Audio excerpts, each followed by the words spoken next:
Hi, my name's Mary Jude Schmitz, and I'm going to be doing a presentation about interactive video to engage and assess learners. So first I'm going to start with a little information about me. I am a high school math teacher. I work in an all-girls private school called Nearings Hall High School. There's a link right here if you want to check that out. So I've been teaching mathematics for 21 years now, and I've always wanted to engage my students more. They are not as interested in mathematics a lot of the times as I would like them to be, so I'm always looking for ways to get them more engaged and excited about mathematics. And so one of the things I've been looking into is working in a flipped classroom or online classes and having videos for those classes. And so that's why I decided to do research about making interactive videos. If you would like to contact me, you can click this button right here and that will open up an email that you can send me. So first, why interactive videos? Well, let's talk about the difference between interactive videos and linear videos first. So linear videos are like this one right here, where you're just going to click play and watch the video from the beginning to the end. Those kinds of videos are not really usually very entertaining, especially if they are long videos, and they tend to not hold students' attention as well. Interactive videos, on the other hand, are the click and play type, but they can include hotspots, which are places to click on the screen to take you to websites or to take you to other things. You could have 360-degree views in your interactive videos. You can branch off to other things outside of the video. You can have data inputs that the viewer can put in, and you can add quizzes. So how does interactive videos help educators?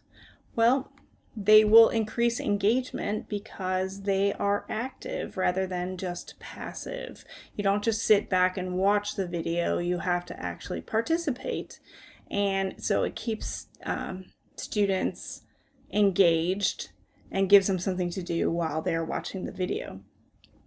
Videos can be viewed at any time, so especially in this time right now where we can't be meeting face-to-face at school, they allow students to access the information and presentation at any time.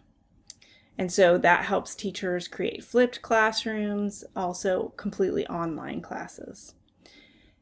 Teachers can collect data about student understanding through these interactive videos by using polls or surveys or quizzes or anything like that. And teachers can also give feedback right through the video. That interactivity for videos comes with a lot of video creation tools, and I'm going to talk more about those later on in the presentation.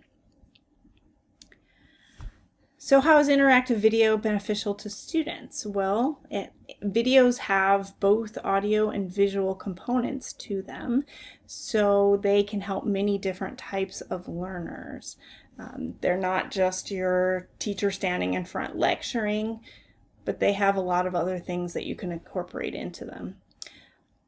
With the interactivity, students can check their own understanding with the quizzes or with quick questions about understanding. Students can check and get feedback from their teachers.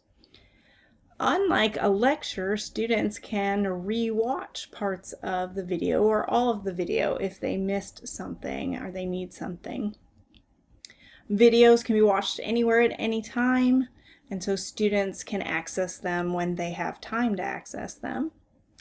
And interactive videos have been shown to be especially helpful with multi-step subjects such as science and math. Again, students can rewatch they can slow down, they can freeze, and that helps them to get those multi-steps. So let's look at different technologies for creating interactive videos. The first one that I researched is called PlayPosit. It's an online tool for adding interactivity to videos that are already created. So you can't create videos, you can't record videos through this unless you have the paid version. The free version does not allow you to do that. In the free version, you can search for videos on YouTube and other video hosting sites that they have available. But you can't upload your own. Now, one of the ways that you could get around that without getting the pro account is to use another tool to create your own video without the interactivity and then add it later. You can upload it to YouTube and then search for it through PlayPosit and add those later. The nice thing about PlayPosit was that it had templates for things that teachers commonly use, and it made it really easy to add interactivity. So I'm going to show you later in the presentation a video that I added interactivity to using PlayPosit. Edpuzzle is another online tool. This is a very popular online tool for teachers, and again, it takes existing videos and then you can add narration, comments, resources, quizzes.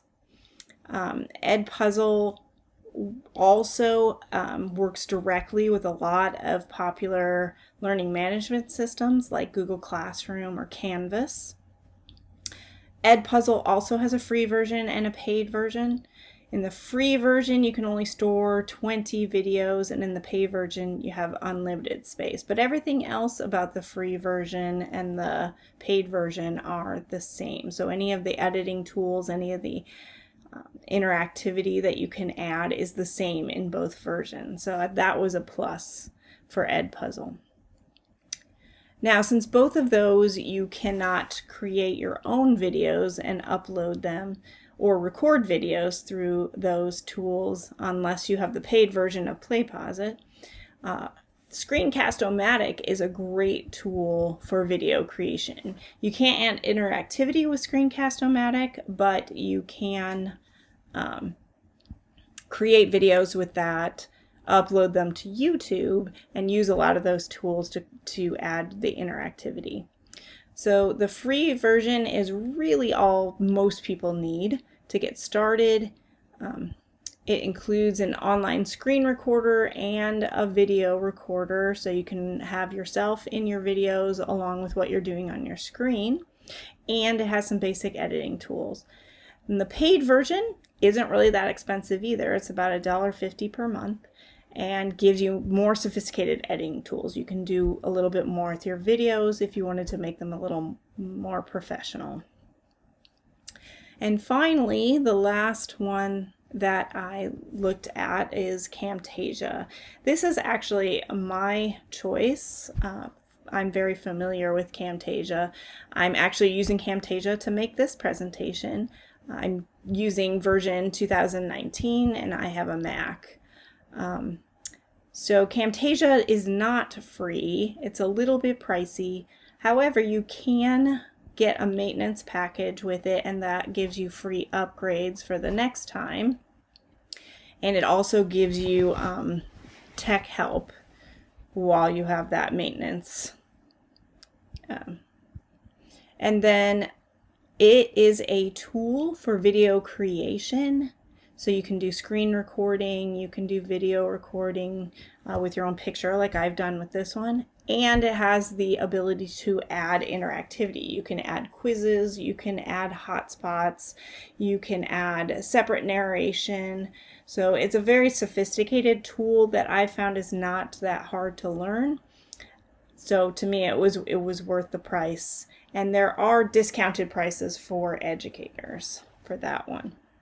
If you are interested in more, I got a lot of these ideas from this website in Common Sense Education, and they had a few more if you want to check that out. about the best interactive video apps and websites. Now I'm going to talk about how you can use assessments in videos. So a lot of these video interactivity creation tools involve adding quizzes. So some of the different types of assessments that you can add to your videos would be multiple choice questions. So multiple choice questions are really helpful in that the creator can choose a correct answer and can type in feedback for the correct answer and also for incorrect answers. So there's something that a student can do right away and get feedback immediately about those. The bad thing about them is that you have a list of answers to choose from. A student could potentially guess the right answer. Fill in the blank questions then, many of those also allow correct answers to be put in, so a student can check to see if they have the right answer or not. The advantage to the fill in the blank questions is that they don't already have the answers in front of them and they can't just guess the answer. The disadvantage is they will have to put in the answer the exact same way that the creator did in order for it to show up as a correct answer. However, with feedback, that could be taken care of. So you can give feedback for a correct answer, feedback for an incorrect answer, and the student can usually see what the correct answer is, and if they just spelled something wrong, they could see that they did understand the concept. There's also open-ended questions where the students are not going to get feedback right away for those. However, the teacher can get data and get a little more in-depth data about student understanding from those. You can also add class discussions with some of these tools. So in PlayPosit, there was a discussion option where students can input things that they want to say about the video. The nice thing is if students are watching videos at different times, that discussion stays up there, so a student can put in their comments, and then as other people put in comments later, they can see those comments, they can go back and they can reply to those comments, and students can have a class discussion even if they're not watching the video all at the same time. And through the discussion, students can evaluate their own understanding, and teachers can see the understanding of the class. And finally, you can add polls to your videos, and polls can be used to get opinions. They can be used to survey viewers about their engagement, about their understanding, and then feedback polls can be created to evaluate the video that the students were watching. So the creator can get input about how engaging the video was, how helpful the video was, how the student felt about their learning after engaging in that video. All right, the last thing I'm going to do in this presentation is show you some examples of interactive videos that I have made. So this first video is one that I created with Camtasia, and I took a video I had already made previously and then with Camtasia, and then I added some interactivity to it. Now the first part of this video is very linear. I added the interactivity towards the end. So I have a flipped classroom for my geometry students, and I have them watch videos to get information about things and to learn vocabulary, and then I direct them to do some interactive activities. So I added those links as hotspots to this video, and then I also added some quiz questions. So in this one, you have to add your name and your email address before you can watch the video so that I know who has answered questions and how they've answered them.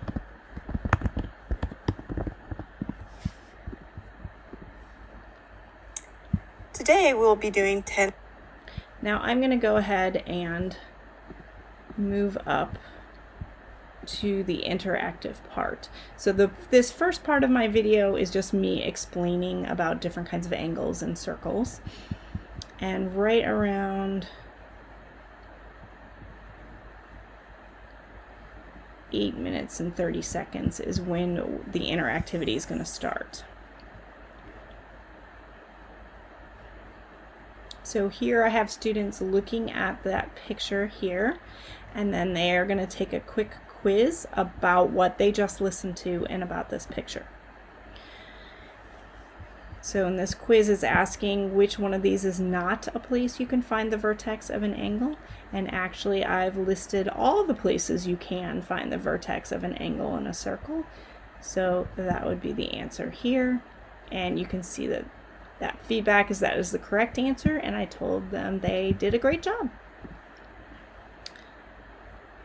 And you can also see that the student can see how they're doing so far with the understanding. Now you're going to do your first investigation. Click on the screen to go to Google Drive and do that investigation. So now the student can click right here, and that will take them to the interactive activity that I have created for them. And so the students would go through this activity. This is a Google Doc. They'll be able to go right back into the video when they're finished. They can type their answers to what they found right here in the Google Doc. And so here I have a couple of activities, and in this first one they'll answer these questions, and then I tell them to go back to the video. So then you click play again. There's a quick quiz on the activity that they just did. In that activity, they were supposed to find the formula for finding the measure of an angle when the vertex is inside the circle. Now this time I'm going to give a wrong answer to show you the feedback for that. So I tell them to go back and try the investigation again. This shows them the correct answer. This was the feedback that I gave, but I could have typed in anything. I could have said check, or this is the feedback I gave, to try to give try the investigation again, to go back to it and look again at what they did wrong, but I could have typed anything in there for that feedback.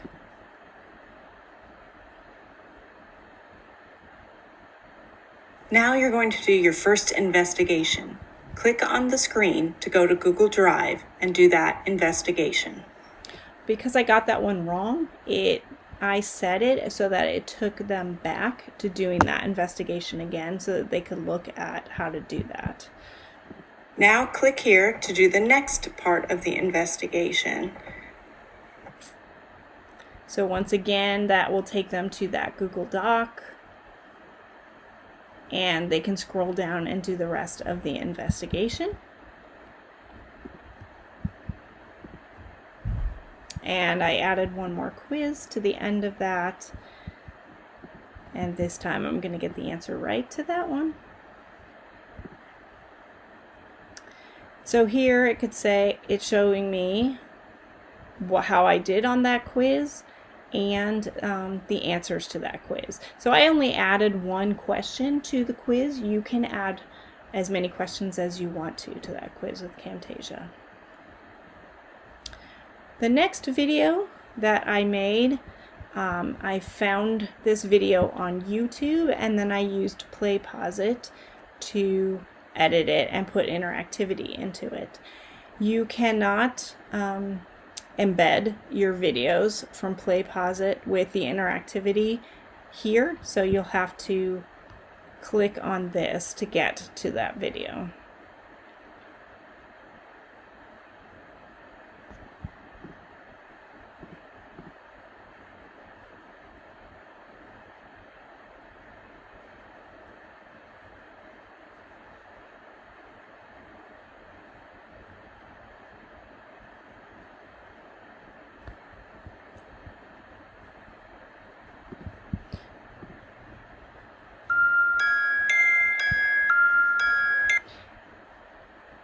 So in this video, I used a template where they added a little bit of every kind of interactivity that they have in here. So this one is just a fill in the blank question, or it's a short answer question about what you think interactive video is yourself. So I put that in to ask for. Notice you can't just click, you have to actually type something in there before you can move on.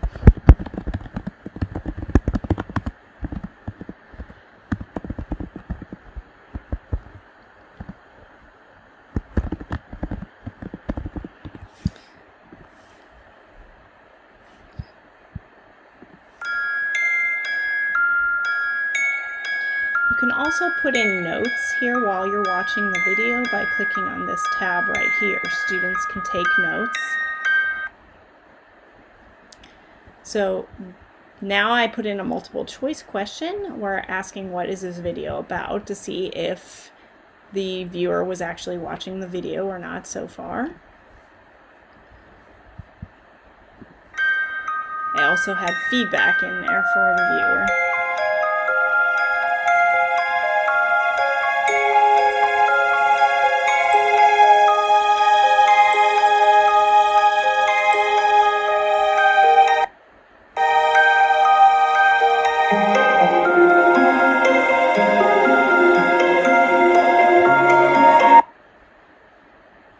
This is just a pause. So if you wanted them to stop and think about something that just happened in the video, you could add something like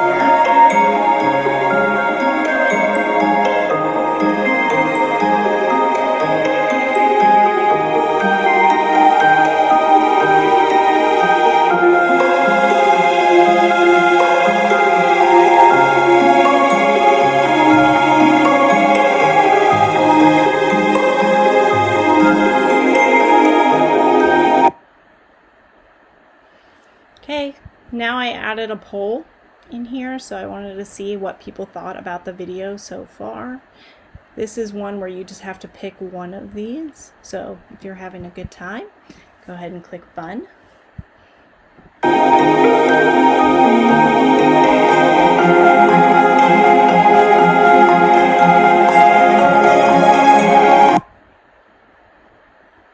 This is a hotspot, so I figured that was a good time where it said searchable. You can add any website here. This one, I just added what they already had in there. This takes you actually to Play Pause It over here.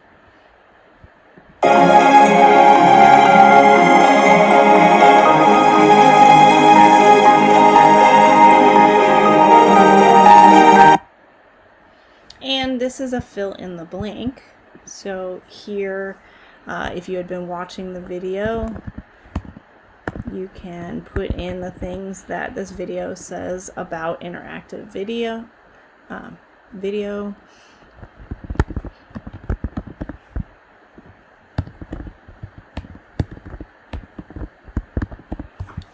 And then once you submit it, you can get feedback about those right answers. So I can see that I did pick 3 of the 4 things that you could have answered there.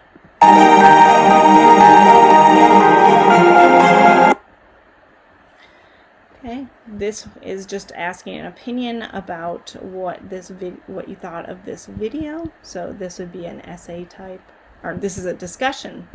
So I can post, I loved it.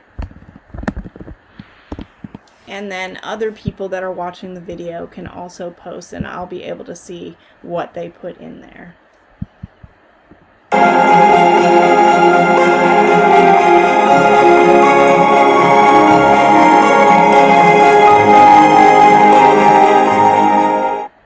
Now, because this was the free version, I showed up as an anonymous user. If you wanted to do this with a class, you could have the paid version and then be able to have your class in there with their names, and you would know who was doing that. All right, this last one is a video that I found on YouTube, and I used Edpuzzle to add interactivity. To be successful and comparable to a live classroom, Online education needs to emphasize and celebrate the relationship between the professor and the student, and between students and students. I believe passionately that those relationships can be built even when the professor is separated from his or her student by miles or time zones. But to do it, we have to be willing to innovate. We don't really want to change ourselves. Teaching should be authentic. We don't really want to change our educational goals and objectives. Online teaching should be comparable in goal to classroom teaching. However, we might need to change our methods to encourage direct interaction with the content. This video is an example of interactive video assessment.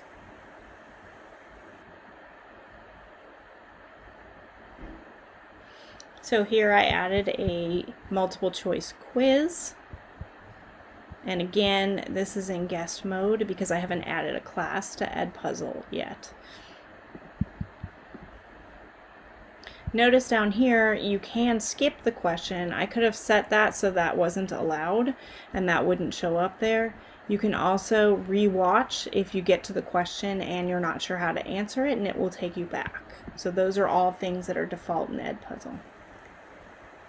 When we start linking up with our students through an LMS, email, video content, Skype, phone, texting, WhatsApp, Crocodoc, or any other.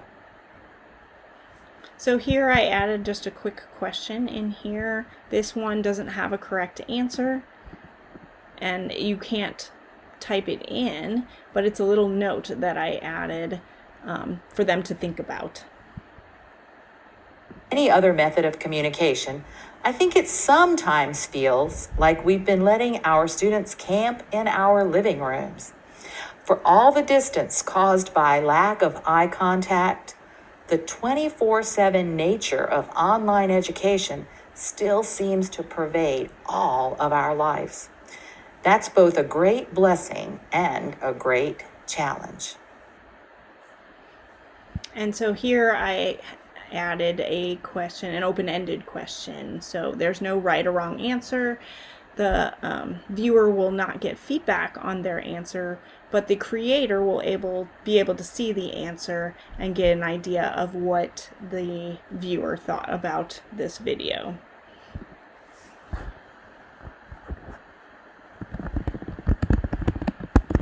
And again, I can't go on unless I press skip or submit here, and you can change that so that there is no skip there.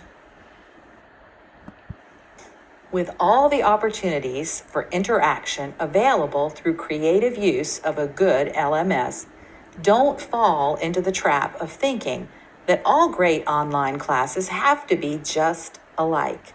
Consistency and comparability are important, but total predictability and overemphasis of routine are just as boring as they've always been. So the last thing I'm going to show you is my reference page here. This is where I researched a lot of my information. These are websites that if you go to my website here, you can click on these and learn more about what I looked at. So I hope you enjoyed my presentation, and at the end here I'm going to have a QR code that you can scan, and that will take you to this website. So you can play around with the website and learn more about interactive video. Thanks for watching.